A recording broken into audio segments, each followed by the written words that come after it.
పెద్దలారా మిత్రులారా అందరికీ నమస్తే. ఈ వీడియో ప్రత్యక్ష పన్నులకు సంబంధించింది. ట్యాక్సులు 2 రకాలు. Direct tax, indirect tax. Direct tax అంటే ఆదాయం పన్ను.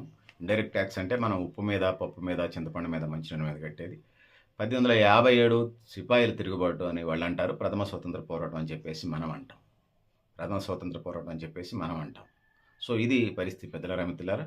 1857 సిపాయిల తిరుగుబాటు లేకపోతే మొదటి స్వతంత్ర పోరాటం జరిగిన తర్వాత భారతదేశంలో ఆర్థిక లోటు ఏర్పడ్డది. 1860 జూలై 24న బ్రిటన్ ఆర్థిక మంత్రి జేమ్స్ విల్సన్ ఈ లోటును భర్తీ చేయడానికి డైరెక్ట్ ట్యాక్స్ విధానాన్ని తీసుకొచ్చాడు. అది భారతదేశానికి స్వతంత్రం వచ్చిన తర్వాత 1961లో అది చట్టమైంది. 1962 ఏప్రిల్ 1 నుంచి అది అమలు జరిగింది. ఇది ఆదాయ పన్ను అంటారు. ఆదాయం ఎంత ఎక్కువ వస్తే అంత ట్యాక్స్ కట్టాలనేది. 2023-24లో దేశవ్యాప్తంగా 8,20,00,000 మంది ఆదాయ పన్ను కడుతున్నట్టుగా లెక్కలు తెలుస్తూ ఉన్నాయి. ఇందులో ఇంకా 4-5 రెట్లు 10 రెట్లు ఎక్కువగా ఆదాయ పన్ను కట్టేటువంటి వాళ్ళు మనకి దేశంలో ఉన్నారు. అవి కొంచెం స్ట్రెంథెన్ చేయాల్సిన అవసరం ఉంది. ఇందులో పాత పన్ను విధానం అమలు చేస్తున్నటువంటి వాళ్ళు 60% మంది, కొంత కొత్త పన్ను విధానం కూడా చెల్లిస్తున్నారు.